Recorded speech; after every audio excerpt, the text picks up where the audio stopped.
E aí está aqui o nosso querido amigo e professor Josué, que quer nos blindar aqui na nossa Casa do Tributarista sobre esse período de transição, né? Os cuidados que tem que tomar, o que vai ter que fazer. Nada se faz manualmente hoje em dia. Tudo se faz com sistemas. Perfeito. Né? E temos layouts de nota fiscal eletrônica, layouts de SPEDs. E aí, Josué? Boa. Como será esse período de transição? A gente tem aqui, no Brasil, a gente tem um custo de conformidade muito alto, muito elevado, que são as chamadas obrigações acessórias, que não são menos importantes que as principais. E por falar em principal, a gente ainda depende da regulamentação das normas complementares. Vou fazer alusão de novo à nossa casa, sua também, do tributarista, porque a gente está falando da emenda constitucional 132, que ela é base para alterar inicialmente a Constituição. A Casa do Tributarista, ela tem uma base, ela está se aprofundando aí nas suas estruturas. Isso é importante deixar claro que, por isso, muito bem o Douglas comentou, que a norma constitucional, ela dá o direcionamento, e no Brasil, se a gente não tomar cuidado, consequentemente, por causa do federalismo, por causa dos entes, e a gente tem acompanhado isso, né, Douglas? Os entes acabam, na sua normatização, ferindo a norma principal, e por isso que é importante esse início de estrutura da casa, né?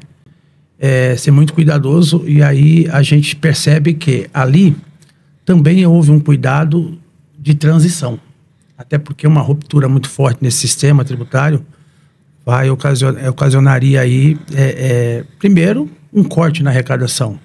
Há uma transição para ser o fluxo de caixa, né? Dois caixas, entenda. Um fluxo descendo. Caixa 2 não, né? Caixa 2 não. Um descendo aqui, um subindo aqui, que é esse processo de transição. Mas antes de falar realmente dessa particularidade de transição, o que preocupa todos vocês, a nós também, né? É que no Brasil o problema não é a norma em si e o critério, são, na verdade, as exceções. E o risco é as exceções. É assim, porém, aí começa esse segmento. Segundo, né, o que propõe a reforma é evitar isso.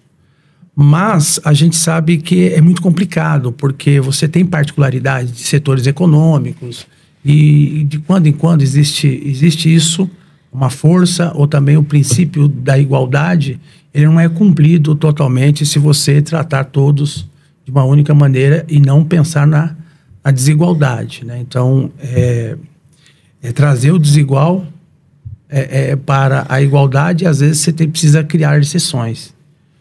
E aí o problema está na exceção. Quando iniciar, então, aí as normas complementares, a gente vai poder perceber isso, e até porque aí eu entro aí na questão do custo de conformidade, né? O Brasil, é interessante que você tem ali, você pode pegar esses 5 tributos, transformar em 2. O problema é que quando você fala, só que é o seguinte, você pode ter não cumulativo, mas o ISS ou na verdade o IBS, o ISS não era não cumulativo, ele é cumulativo. E como é que eu vou tratar ele? Ele continua cumulativo. Mas parte desse tributo é não cumulativo, entendeu? Então você começa a ter, então certamente a gente não conhece, mas você vai enfrentar então as exceções, e o problema no Brasil são as exceções. E as exceções podem ser até no critério de apuração. Cumulativo, não cumulativo, fiscal, extrafiscal, parafiscal, substituição tributária, tem ou não tem, para frente, para trás, tributo direto, indireto, a gente está tratando agora dos indiretos, mas vem aí os direto. Então, essas siglas, né, DIFAL contribuinte, DIFAL não contribuinte, base dupla, base simples. Cara, e aí, né? Então, a gente está convivendo com isso, e a gente não sabe que as normas suplementares, os que vão completar, vai trazer alguma coisa nesse sentido. E se houver, a gente continua realmente com desafios da complexidade tributária, tá? Então, esse é um ponto. E aí vem o processo de transição, que aí é um desafio bacana, né? Por quê? O Kleber comentou, 7 tributos, né? Isso. Por quê? Porque você tem novos chegando, o IBS e o CBS, mas você não desliga a chave dos anteriores. Isso é um ponto. E aí o contribuinte vai ter que conviver com, semelhantemente, essas apurações, se não o ISS normal, com parte no IBS. O ICMS, apuração do livro normal, mas com parte também no IBF, que... E aí você tem PIS e COFINS, ok. Então, há sim uma proposta de que há uma transição, mas que essa transição ela fica modular, trabalhando as duas apurações. Então, há um custo de conformidade enorme para as organizações tratarem isso. Eu sempre defendi que para a nossa área nunca vai ter descanso, né?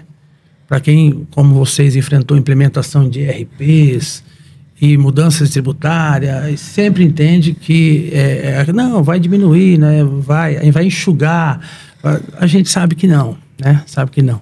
Eu me lembro que quando, né, no projeto SPED, quando nasceu lá em 2007, já em aula de graduação, os alunos diziam: professor, agora vai ser tudo automático, esse tal do SPED aí, as administrações tributárias vão apurar automaticamente e aí nossa área... Então nós estamos até hoje, passado aí 16, 17, 18 anos desse grande projeto, a gente continua atolado na atividade operacional, precisa operacionalizar esses tributos. E no operacionalizar, essa transição vai trazer desafios enormes. Desafios por quê? Porque eu tenho dois tipos de apuração, o anterior e o agora, só que o agora propõe regras totalmente diferentes do anterior, como, por exemplo, formação de preço. Enquanto a base é por dentro, né? Então o tributo compõe a sua própria base, a Constituição já disse, vou parar com isso. Agora, o tributo não compõe a sua própria base, então ele é por fora. Bom, eu fico imaginando na área de price, para fazer o preço de um produto, ele falou assim, olha, mas a gente está na transição. Aí tem aquela transição, vai lá até 2032, que o ICMS vai perdendo um pouco da sua carga, né, gradualmente, então tira 10%, tira 20%, então ali está 18%, menos 10%. Então imagine colocar isso numa estrutura de preço, parte é aqui e parte é por fora. Muito louco isso aí, cara. Esse é um ponto, tá? E aí, assim, é claro que a Constituição e o pessoal não fala rápido isso aí para não assustar o pessoal, mas se a gente sabe que vai assustar, vai, porque na hora de operacionalizar, o empresário vai ter que trabalhar a estrutura de preço de forma diferente para um e para outro. Ok. E também que a gente, Kleber e todos vocês, sabem um pouquinho lá da confusão, não só das obrigações acessórias, mas também, primeiro, onde nasce a nota fiscal eletrônica, né?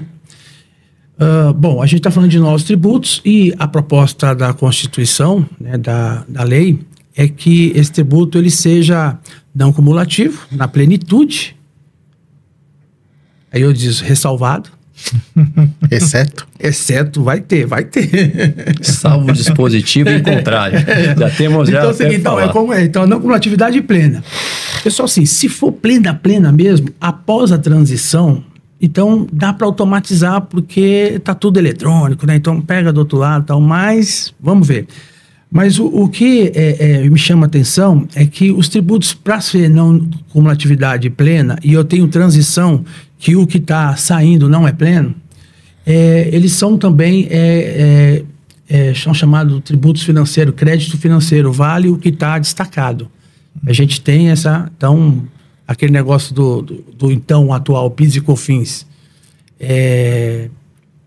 que depende do regime, a tendência é cair fora, o chamado lucro real, lucro presumido, cumulativo, não cumulativo, e entra então a não cumulatividade plena, né? Então eu tenho que ter os destaques devidos, ou seja, eu tenho que ter tanto o ICMS como o IPI, enfim, e aí eu venho também o IBS e o CBS. Aonde? Cadê ele? Né? isso não é um problema nosso, alguém vai ter que estudar esse negócio de layout aí, mas que nós vamos ter uma mudança estrutural também nas obrigações acessórias, como eu disse, que não é menos importante do que as principais, os tributos, e isso reflete muito na operação, na atividade nossa, do operador, do tributo, do operador da área de contabilidade, porque você também tem o custo da mercadoria. E olha que interessante, eu estava vendo que os tributos por fora, eu chego na formação do preço e ele cai por fora. Legal. Exemplo, uma nota, um produto de 100, com 10%, vamos dizer aí, de IBS, ele vai para 110. É como fosse o IPI, talvez? Isso é nos dias de hoje. IPI, perfeito. Só que o IPI, ele chega no 110, não adianta você multiplicar por 10%, você não acha mais. Ele tem que ser dividido por 1,10 para você achar a base dele.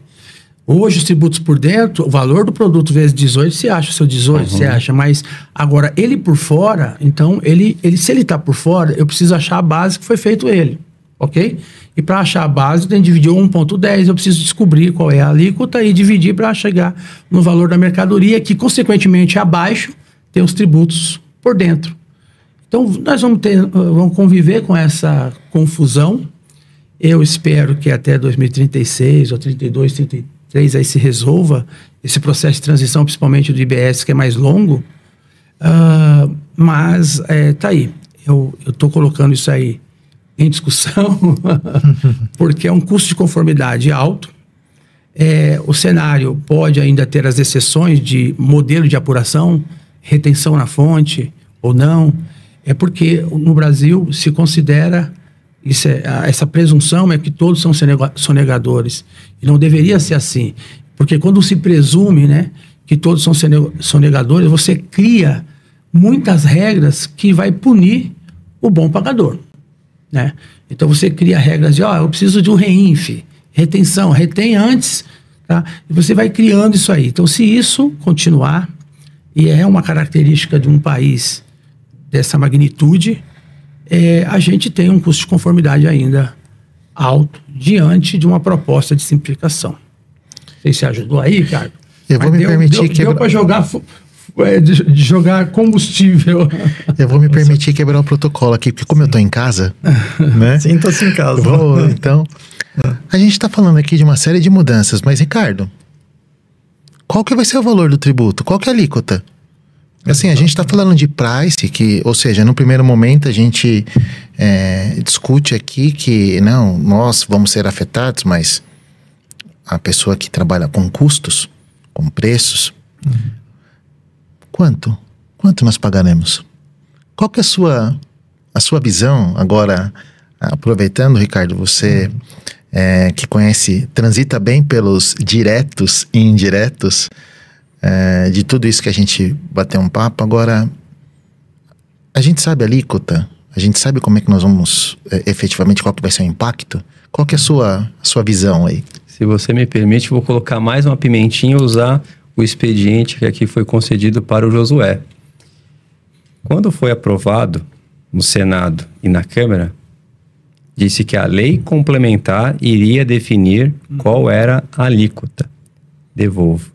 Será que não foi uma estratégia para que assim fosse aprovada nessas condições? Porque se a alíquota básica, padrão, que chamam, vai ser definida de acordo com cada unidade federativa, se esse debate fosse enfrentado na Câmara e também não conseguiria chegar a uma conclusão, a meu juízo. Mas, por favor, o que você entende se foi uma estratégia em relação a conseguir aprovar nessas condições para que depois em lei complementar tivesse mais tempo? No caso, são basicamente 2 anos, 24 e 25, para que essas leis sejam discutidas, ou seja, 2 anos para que ainda pudesse exercitar, então, esse cabo de guerra e encontrar.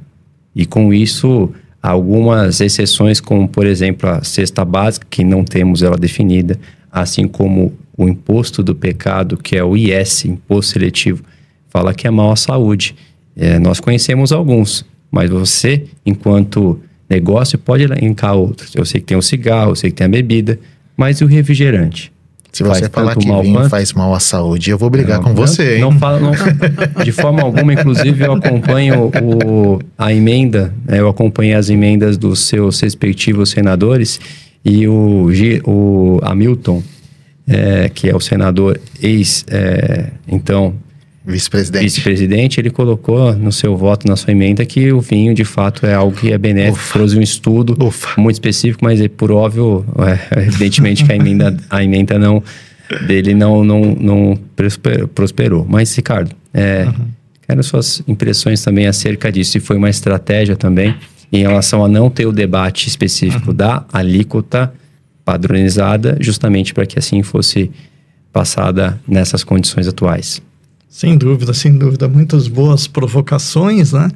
E, de fato, o que a gente viu nos últimos anos foi várias tentativas de reforma tributária. Várias. Sim. Não foi uma nem duas. Inclusive, o próprio Bernard Api, que faz parte do atual governo como ministro específico para a reforma tributária, veja que coisas, né? Há muitos anos atrás, ele já esteve também à frente do governo numa tentativa de aprovação de reforma tributária que não foi. E, sem dúvida nenhuma, essa questão de alíquotas, ela iria, de fato, tumultuar muito as discussões. Porque, como nós dissemos, né, um país federativo, 26 estados, mais o Distrito Federal, a União, né, e os 5.569 municípios. E o Distrito Federal também, que é Estado e município ao mesmo tempo. Bicâmara. Como administrar tudo isso? Quando a gente traz as alíquotas à tona, a gente sabe efetivamente quais são os reais impactos. E aí aprovou-se algo sem saber as alíquotas, como bem provocado pelo Douglas, né? E aí, nós estamos falando do quê? Estamos aprovando algo sem saber dos impactos? Haverá? E aí tem que vir outras perguntas. Haverá redução ou aumento de carga tributária? Haverá inflação sobre os preços? Porque nós estamos falando aqui de reforma tributária sobre o consumo. Não estamos falando de reforma tributária do nosso sistema tributário total, né? 5 tributos sobre o consumo. ICMS, IPI, PIS, COFINS e ISS. Perfeito. Todos esses tributos impactam em tudo que a gente consome. Você, quando abre o chuveiro, cada gota que cair em cima de você tem tributo. Quente.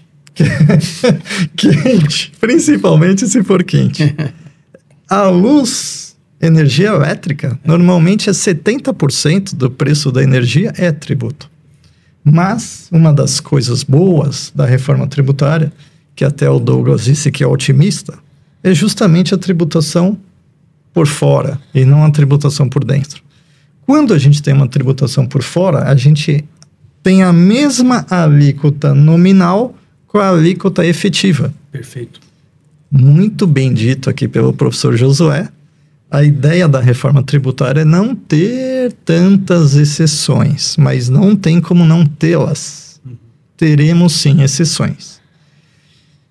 No quesito da reforma tributária, na definição da alíquota, então, foi uma estratégia aprová-la do jeito que foi, sem alíquota, para justamente agora pressionar nas leis complementares, e já o governo passando um recado.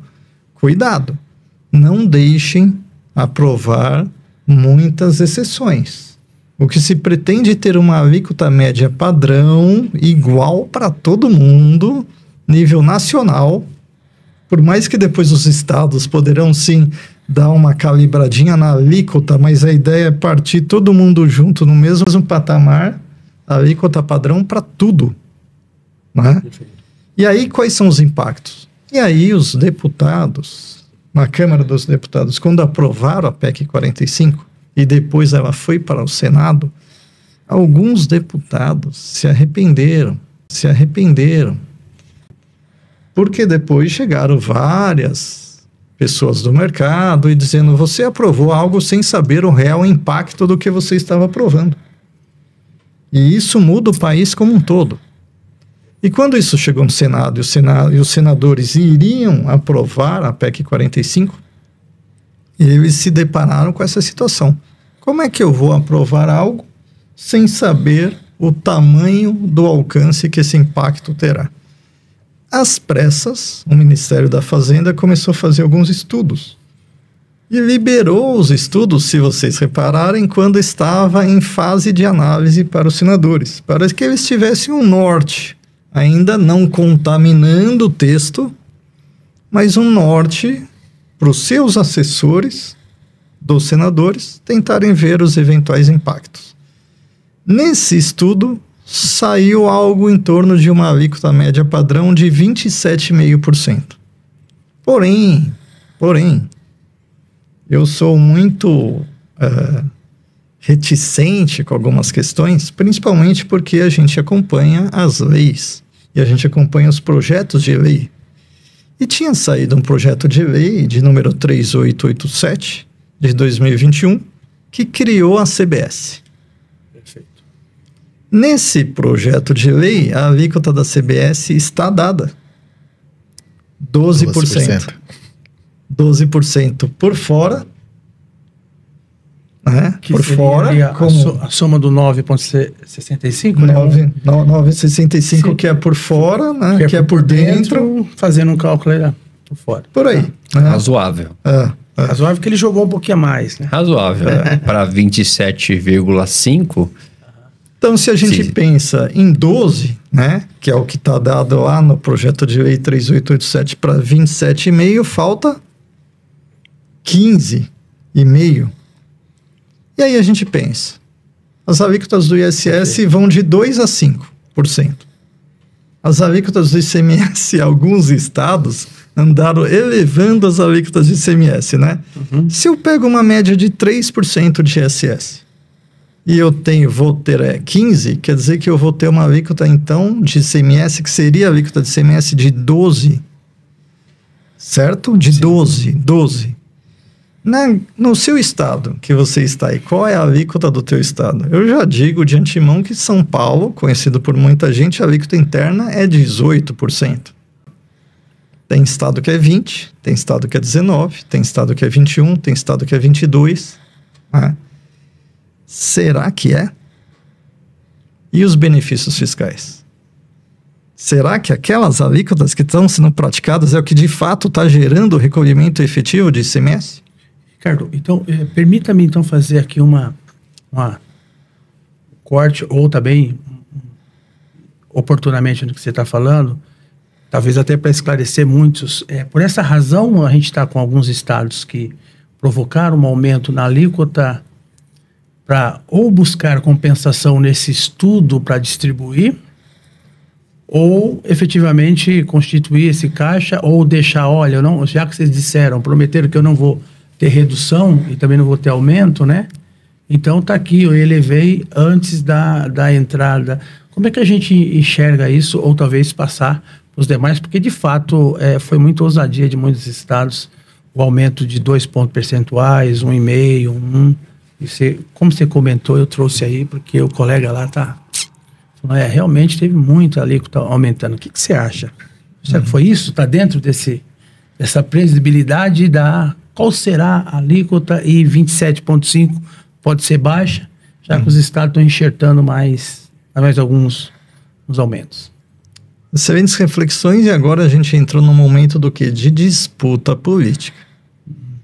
O Douglas disse muito bem que o IBS, que é o substituto do ICMS e ISS, isso é uma mudança brutal, ser recolhido no destino. Entendi.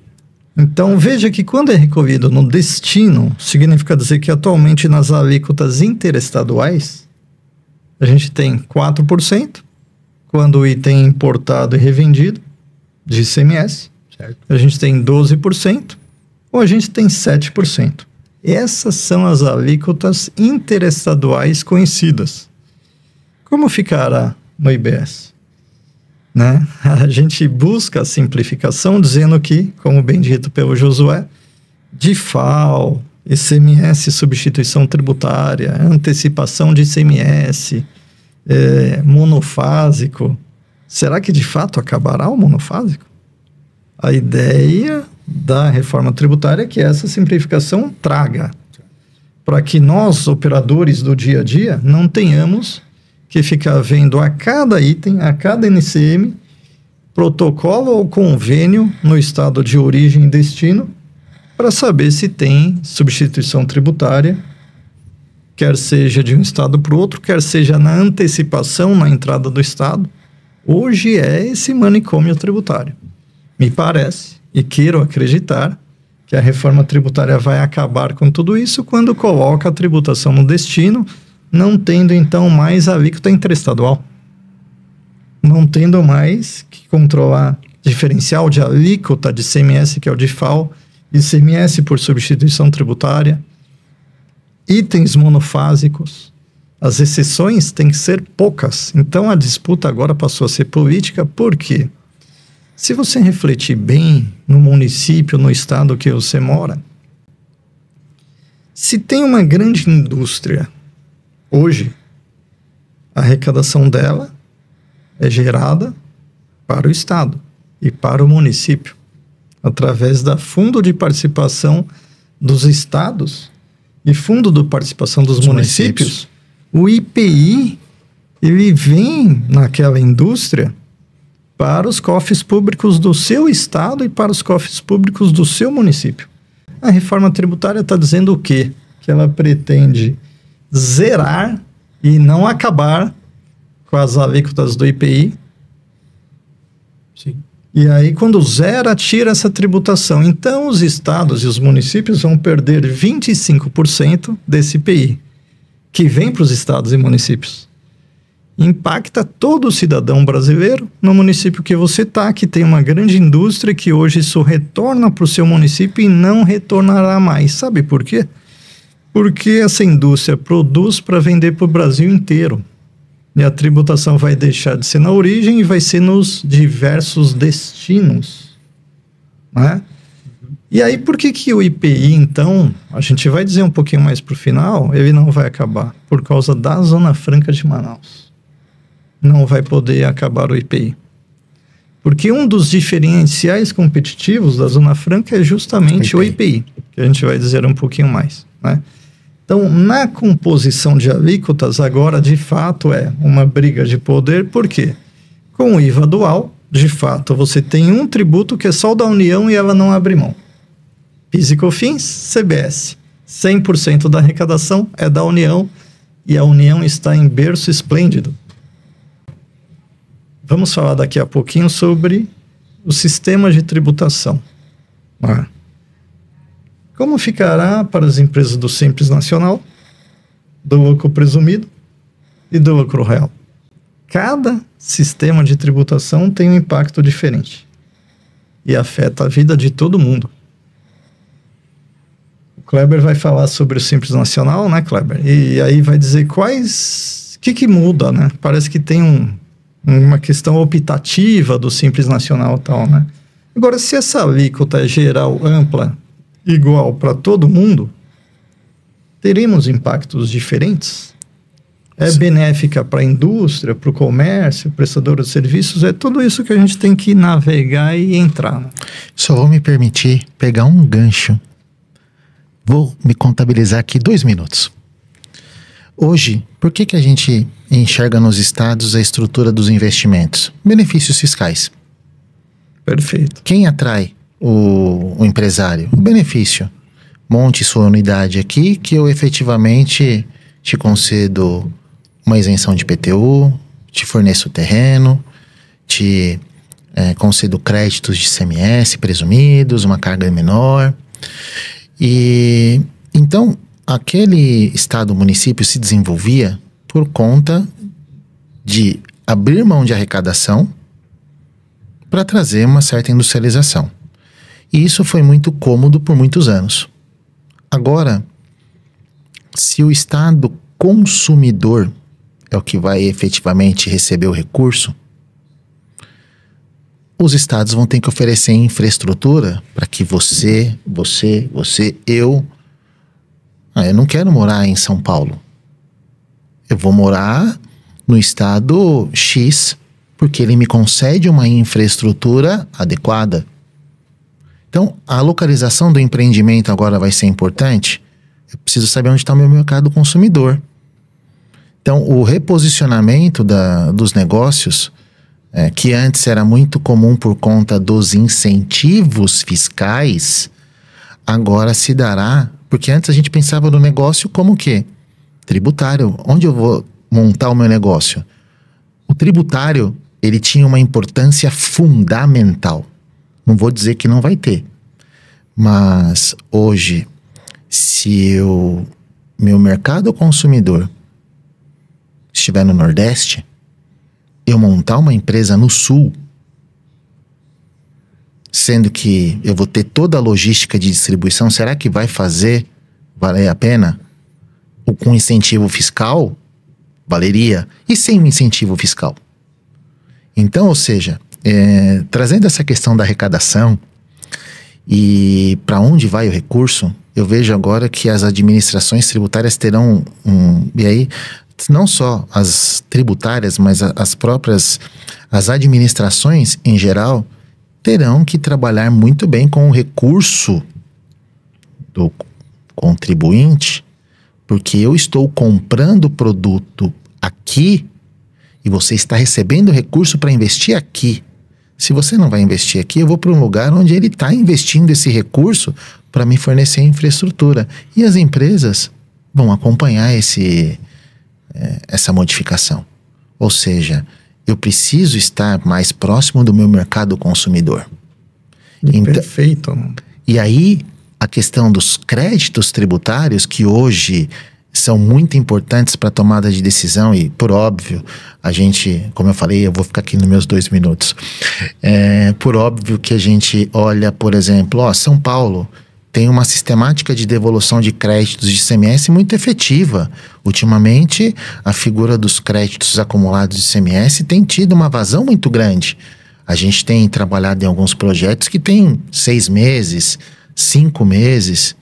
Porque o tributário, para que a empresa pudesse montar um negócio aqui no Brasil, era importante ter esse retorno rápido. E depois? O tributário vai ser importante para ele formar o preço? Com certeza. Mas para ele decidir onde ele vai instalar o negócio? Não mais. E veja que aí nesse quesito as mudanças são gigantescas. Nós estamos falando que dos 5.569 municípios que a gente tem, por volta de 2.000 municípios, a gente tem menos de 15 mil habitantes. Esses municípios que têm uma quantidade de habitantes menor, têm um consumo menor, já que a arrecadação se dará no destino. Só que muitos desses municípios, por conta dos incentivos fiscais e todas as questões, possuem hoje grandes indústrias instaladas. Não em todos, mas em muitos sim. Significa dizer que tirando, e aí já mostrando o que é a casa do tributarista, né? Tirando os incentivos fiscais, e eu já fiz esse exercício do resultado e do balanço das empresas, muitas empresas têm margem negativa. Que quer dizer que muitas empresas têm prejuízo sem o benefício fiscal. Se ela tem prejuízo sem o benefício fiscal, a empresa não se mantém em pé. Se a empresa não se mantém em pé, fecharão fábricas. Teremos um êxodo de empresas de pequenos municípios para municípios com maior infraestrutura, onde estará a arrecadação nos destinos de maior quantidade de consumidores, porque no final da história, o que vai ditar então essa arrecadação para o destino é onde está os maiores consumidores. E aí estamos falando de novo, Sudeste principalmente, Sul, Centro-Oeste, Norte e Nordeste sempre um pouco menor. E hoje nós temos benefícios fiscais que tendem justamente a trazer para esse Brasil continente essas desigualdades regionais, né? Então a mudança, que talvez ainda muitos não estão discutindo, né? Não é só uma pura questão de um tributo que deixa de ser um tributo e passa a ser outro. A questão é muito maior do que isso, porque é de fato a arrecadação desses tributos, a função social dos tributos, é que levam cada município e cada estado a ter o seu orçamento. Imagine a vida, e nós temos colegas que são funcionários públicos dos municípios, dos estados e da União também. Imagine a vida dessas prefeituras, desses estados, para desenhar os seus orçamentos a partir do momento que ele não tem mais o ISS, que é a principal arrecadação de vários municípios, e vai ter que entrar nessa questão de tributação para o destino. Se eu fosse um município, na reforma tributária, eu teria conversado muito bem com o meu deputado e o senador, da onde está o meu município, para já antever os eventuais impactos e cenários que essa mudança de tributação da origem para o destino, ela pode ocasionar. De fato, esse é o cerne do IVA. O IVA ele é feito para que se tribute no consumo, né? Mas o Brasil, há muitas décadas, ele foi montado em cima de uma plataforma tributária, onde grande parte da tributação era na origem. A gente sabe que na Lei Complementar 116 a gente tem vários serviços e ISS, já que o ISS é recolhido no destino, mas muitos também são na origem. Então, como que ficaria, por exemplo, Extrema? Vou dar, meus amigos, um grande abraço aí de Extrema, Minas Gerais, divisa do estado de São Paulo com o estado de Minas. Você me permite uma parte? Sim. Uma provocação Bom, tem uma alternativa. Se eu fosse um prefeito de alguma dessas cidades, as taxas não vão ser alteradas. A taxa ainda é uma prerrogativa do prefeito. Será que as taxas vão ser aumentadas? Será que o IPVA, outras ocasionalidades que eu tenho essa liberdade enquanto, então, minha função do poder executivo e a minha política pública, de repente, não pode aumentar para calibrar uma necessidade eventual? Então, a gente vai acompanhar também essas movimentações, especificamente qual vai ser a política pública, como o Douglas mencionou, porque a política pública está já abrigada na Constituição Federal. Saúde, segurança, lazer, entre outros. Isso não se retira. É uma prerrogativa, então, deste ente que tem um compromisso com a sua sociedade. Será que vai ser, então, talvez um cheque em branco que foi dado? Não pensaram nisso?